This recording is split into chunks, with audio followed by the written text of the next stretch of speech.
Day. The Chief Operating Officer, he was speaking at a conference, and I think actually I shall start by letting you listen for yourselves what he had to say. I don't think I'm ever going to change some of the bigots out there's mind. I'm never going to win that argument with them.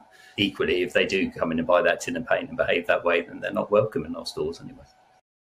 So the voice you just heard there was Fraser Longdon. It's all kicked off. He was at this summit hosted by Pink News.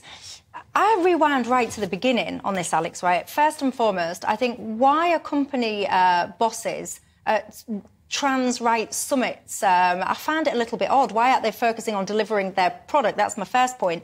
My second point is this notion, it seems to be almost an accepted notion, that if you believe in the reality of biological sex, a man and a woman, male and female, somehow that normal, sensible fact, which would have once been universally accepted, believing in that now, some people seem to think that makes you a bigot. What's going on? Yeah, he's entitled to say what he likes, of course, but if he's doing so with his corporate badge on, which as far as I can see he was there, it wasn't him as an... That's why he was invited, it was in his capacity as someone from Wickes. So we're entitled to make a judgment about the business for which he works. And the maddest thing to me is that the people at the forefront of these sorts of things seem to overwhelmingly come from consumer-facing businesses, that is, businesses where people can make a decision very quickly and express their views about what they've been told. And if people who believe in biological sex are indeed, in his eyes, bigots, then I imagine they'll be less likely to shop in his shop. Yeah, and apparently the staff have been issued with a response to say, along the lines of, I'm shortening it down, but the nuts and bolts of it is to say that his comments were taken out of context. Well, they weren't at all, obviously. Well, that's why I decided to play them in full. So you can all make your own judgment on that, Paul. Yeah, they clearly weren't taken out of context, but that's the standard go-to defence, isn't it, when you're trying to limit the damage. I mean, I've kind of come to the view a bit reluctantly that I think actually probably the only way to seriously address some of this stuff is by consumer boycotts. It's not something I'm instinctively in favour of, but as a tactic, I think it may well work, and you know, I support the boycott that people have called for, and we saw a similar thing in America, didn't we, with Bud Light.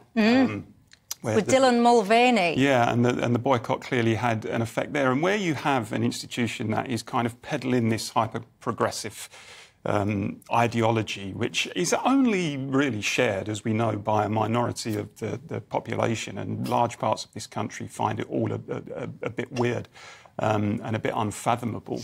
And particularly when they go to the extent that this guy did and essentially said, you know, if you hold those gender-critical views, you're all bigots. You're not welcome in our stores, then, I mean, it seems to me natural to say, OK, well, we're not going to come in your store if that's the case. But you know, the truth is, I think, that woke capitalism is the worst kind in many respects, because when their profits are threatened, then all of a sudden they start backtracking.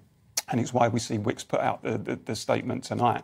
And I remember Mesut Ozil, the Turkish footballer, played for Arsenal. And a few years ago, he issued a statement where he was critical of China for its treatment of the Uyghur Muslims. Now, of course, Arsenal had huge business interests in China. And instead of doing the progressive thing on that occasion, as shut it down. Others like to do, and defending him, they issued a statement saying he's speaking in a personal capacity, this is nothing to do with us. So when their profits are threatened, suddenly they revert to what you might call mainstream opinion. But it's not just this topic, is it? I mean, this has been around for a while now, and we saw it around Brexit, where businesses were saying very frank things about their perspective. People in their role and capacity as a business person were saying things with which half the country profoundly agreed and profoundly disagreed with their position.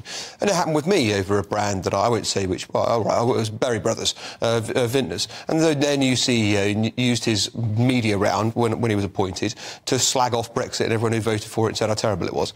Well, I got my next email from Berry Brothers asking me to buy some wine, and I thought, sod it, I won't. It's a buyer's market. I was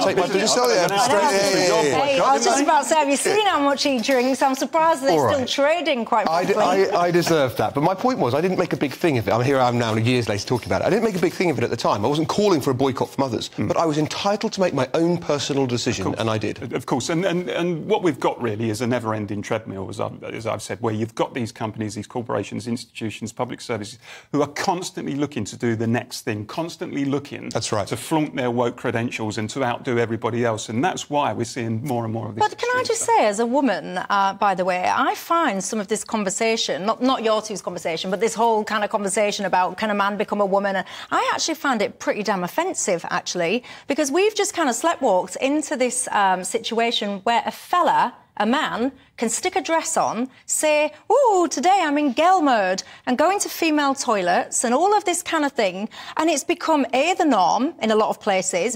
B, if you challenge that, if you have the audacity to stand up and say, "No, actually, I'm not comfortable with that, and by the way, it's not true, you're not a woman, you're a fella in a dress, thank you very much," you will get lambasted. And they wouldn't get away with doing it for any other biological characteristic. If they said I'm now black when they were white, people would condemn them. If they said, you know, a 25-year-old guy said, "Actually, I'm 11, I'm going to go into this primary school," people would say, "No, that's you're what not, I you're say. not I anywhere always near." push back on I've this, never but understood why it is that women are supposed to put up with stuff that nobody else has to put up with. Well, not on my watch, we don't. And I'm sure there might be some of you at home that disagree, that actually sit there and say, yes, you can change your gender and your sex and all the rest of it.